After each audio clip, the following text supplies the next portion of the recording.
열왕기상 17장 8절에서요 24절까지의 말씀인데요. 좀 길지만 우리 한 절씩 교독하고 마지막 절 24절은 함께 읽겠습니다. 제가 먼저 8절을 읽겠습니다. 여호와의 말씀이 엘리야에게 임하여 이르시되 너는 일어나 시돈에 속한 사르밧으로 가서 거기 머물라. 내가 그곳에 가게 명령하여 내게 음식을 주게 하였느니라. 그가 일어나 사르밧으로 가서 성문에 이를 때에 한 과부가 그곳에서 나뭇가지를 줍는지라. 이에 불러 이르되 청하건대 그릇에 물을 조금 가져다가 내가 마시게 하라. 그가 가지러 갈 때에 엘리야가 그를 불러 이르되 청하건대 내 손에 떡 한 조각을 내게로 가져오라. 그가 이르되 당신의 하나님 여호와께서 살아계심을 두고 맹세하노니 나는 떡이 없고 다만 통에 가루 한 움큼과 병에 기름 조금뿐이라. 내가 나뭇가지 둘을 주어다가 나와 내 아들을 위하여 음식을 만들어 먹고 그 후에는 죽으리라. 엘리야가 그에게 이르되 두려워하지 말고 가서 내 말대로 하려니와 먼저 그것으로 나를 위하여 작은 떡 한 개를 만들어 내게로 가져오고 그 후에 너와 내 아들을 위하여 만들라. 이스라엘의 하나님 여호와의 말씀이 나 여호와가 비를 지면에 내리는 날까지 그 통에 가루가 떨어지지 아니하고 그 병에 기름이 없어지지 아니하리라 하셨느니라.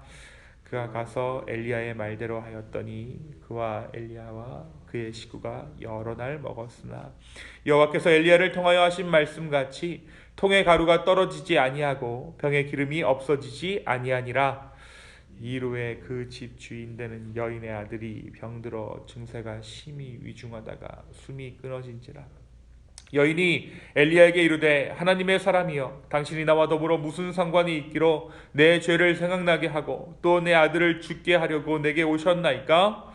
엘리야가 그에게 그의 아들을 달라 하여 그를 그 여인의 품에서 받아 안고 자기가 거처하는 다락에 올라가서 자기 침상에 누이고 여호와께 부르짖어 이르되 내 하나님 여호와여 주께서 또 내가 우고하는 집 과부에게 재앙을 내리사 그 아들이 죽게 하셨나이까 하고 그 아이 위에 몸을 3번 펴서 엎드리고 여호와께 부르짖어 이르되 내 하나님 여호와여 원하건대 이 아이의 혼으로 그의 몸에 돌아오게 하옵소서 하니 여호와께서 엘리야의 소리를 들으심으로 그 아이의 혼이 몸으로 돌아오고 살아난지라. 엘리야가 그 아이를 안고 다락에서 방으로 내려가서 그의 어머니에게 주며 이르되 보라 내 아들이 살아났느니라. 함께 읽습니다. 여인이 엘리야에게 이르되 내가 이제야 당신은 하나님의 사람이시요 당신의 입에 있는 여호와의 말씀이 진실한 줄 아노라 하니라. 아멘. 우리가 계속해서 우리 열왕기상 말씀을 통하여서 북이스라엘과 남유다의 이야기를 함께 나누고 있습니다. 오늘 말씀은 구약시대 때 최악의 왕이라고 할 수 있는 아합 왕 때의 이야기입니다. 이 아합 왕은 이 북이스라엘의 7번째 왕으로서 그의 아내 이세벨과 함께 북이스라엘을 정말 우상 숭배의 소굴로 만든 장본인이었습니다. 이 16장 하반부에 이 종반부에 이 아합 왕에 대한 이야기가 기록되어져 있습니다. 이 위기의 때에 가장 세상이 악한 이 때에 하나님은 하나님의 사람을 부르시죠. 그리고 그 인물이 바로 구약을 대표하는 최고의 선지자 엘리야였습니다. 사실 오늘 말씀이 등장하기 이전까지 엘리야에 대한 성경의 설명은 길르앗에 우거하는 자 중에 기셉 사람이라는 것이 전부였습니다. 굉장히 짤막하게 이 엘리야 선지자가 소개되고 있죠. 엘리야 선지자는 하나님의 부르심을 받았고 이 하나님의 부르심을 받아 아합 왕에게 하나님의 뜻을 대언합니다. 그것은 어떤 말씀을 대언했는가? 그것은 하나님의 말씀이 있기 전까지는 수년 동안 이 북이스라엘 땅 가운데 비가 오지 않으리라는 심판의 선언이었습니다. 이것은 하나님의 약속의 실현이었어요. 모세의 율법에 따른 하나님의 심판이었죠. 하나님을 온전히 신뢰하는 자들에게 하나님이 이른 비와 늦은 비로 채우시겠다라는 그 약속. 하지만 너희가 나를 거절했을 때 내가 너희를 가뭄으로 저주하겠다. 바로 그 약속이 오늘 이 북이스라엘의 상황 가운데 지금 실현되고 있는 것입니다. 누구나 하나님의 말씀을 알았다면 이것은 결코 이상한 일이 아닐 것입니다. 그리고 나서 하나님께서 하나님의 말씀을 대언한 이 엘리야를 숨기셨습니다. 어디다 숨기셨냐면 그릿 시내가에 숨기셨죠. 가뭄이 든 이 3년 반 동안 비가 오지 않는 땅에서 이 그릿 시내가에 물이 흐르는 곳에 엘리야 선지자를 숨겨주십니다. 그리고 무엇을 통해 엘리야를 먹이십니까? 우리가 잘 알고 있는 것처럼 까마귀를 통해서 이 엘리야를 먹이십니다. 그리고 이 시내조차 마르자 이 시돈의 사르밧에 사는 한 과부에게로 엘리야를 보내게 하죠. 그리고 그곳에서 대접받게 하셨습니다. 이 까마귀의 대접을 통해서 고기를 물어다주는 이 까마귀의 일을 통해서 엘리야는 이미 하나님께서 어떠한 하나님이신지를 깊이 경험할 수 있었을 것입니다. 그러나 이 가뭄 가운데 하나님의 훈련은 계속되었어요. 여기서 끝나지 않았다라는 것이죠. 엘리야는 다시 사르밧 과부를 통해 대접을 받게 됩니다. 여러분, 그러나 한번 생각해 보십시오. 이스라엘의 선지자가 이스라엘의 남자도 아닌, 그리고 부자도 아닌, 심지어 과부인 이방의 여인에게서 대접을 받으면서 이 엘리야가 어떠한 마음을 가지게 되었을까요? 그의 인생의 가운데 참 내 인생이 파란만장하구나, 우여곡절이 있구나, 구김 많은 인생이구나 생각할 수 있었을 것 같아요.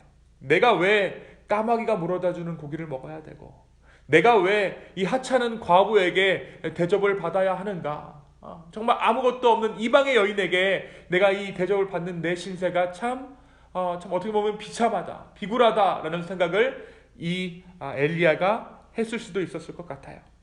이 엘리야가 나타났을 때 이 사르밧 과부의 상황을 오늘 말씀이 기록하고 있죠.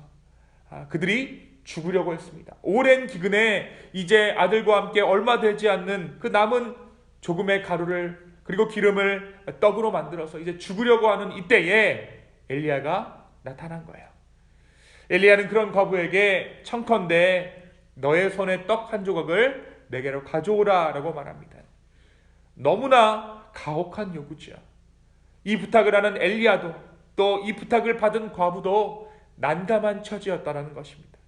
그런데 이 과부가 이 엘리야의 부탁에 따라 엘리야가 부탁한 청을 들어주자 기적이 일어났어요. 자신의 소유를 하나님의 사람에게 드리자 기적이 일어난 것입니다.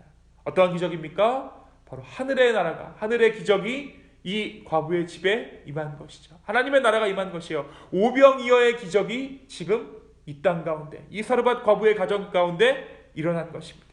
바로 비가 내릴 때까지 곡식가루 통에 곡식가루, 그리고 과부의 기름병에 기름이 마르지 않았다라는 것이죠.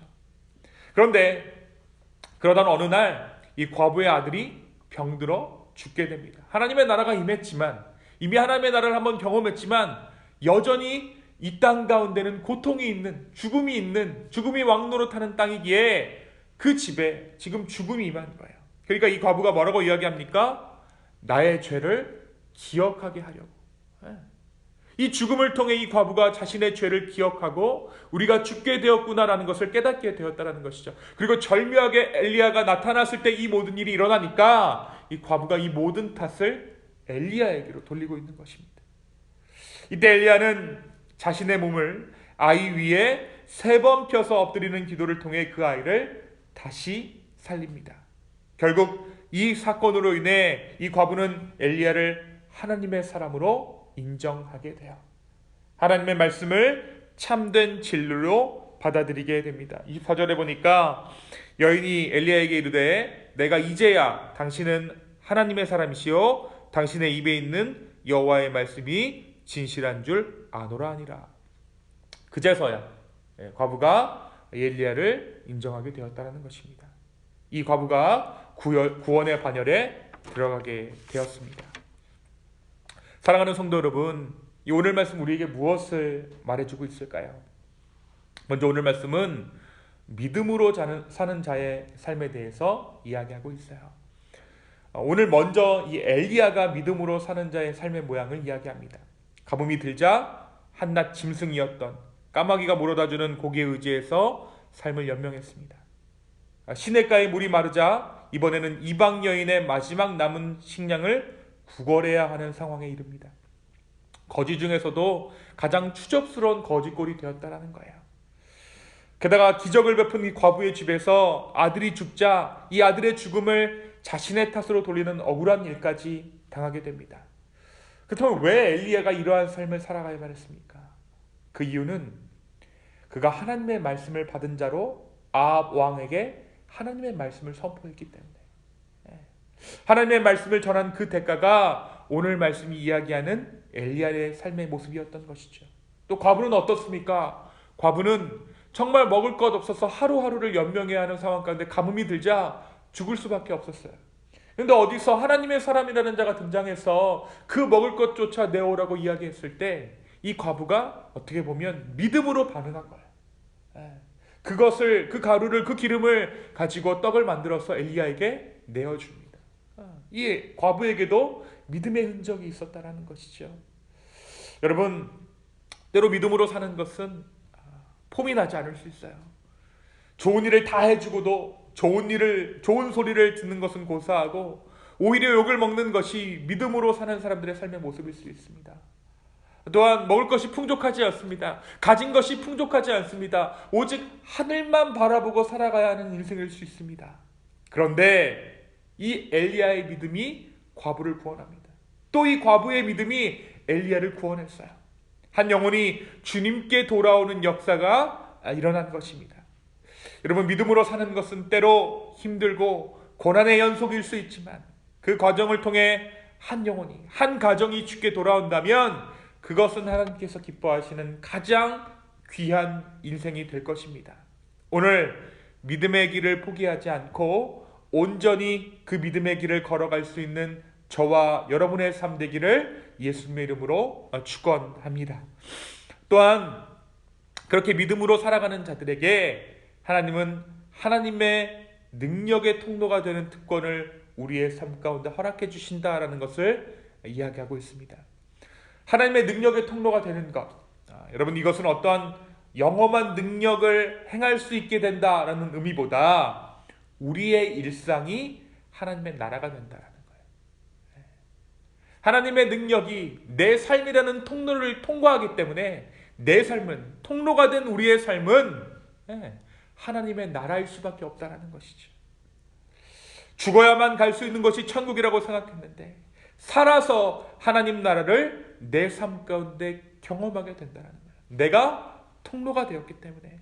오늘 엘리야가 억울함을 무릅쓰고 비천함을 무릅쓰고 죽은 과부의 아들을 살리기 위해 기도했을 때 어떠한 일이 일어났습니까? 그가 살아납니다.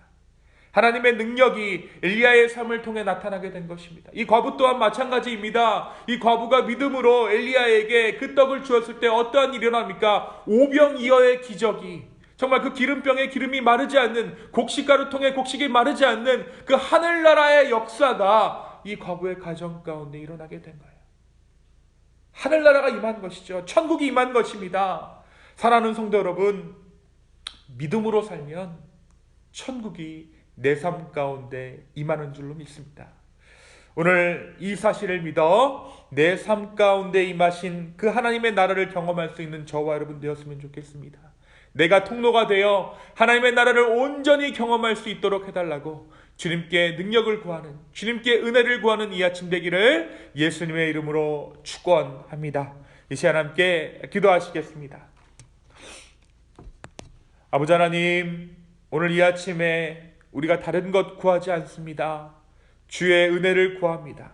주님, 우리가 주의 통로되는 삶 살아갈 수 있도록 주여 우리의 삶을 붙잡아 주시옵소서. 그래서 내 삶이 하늘나라 될 수 있도록 인도하여 주십시오. 내 삶 가운데 하나님의 나라가 임하는 것을 오늘 하루 경험할 수 있도록 주여 내 삶을 주관하여 주시고 내 삶을 인도하여 주시옵소서. 주님 감사합니다. 이 모든 말씀 살아서 역사하시는 예수님의 이름으로 기도하였습니다. 아멘.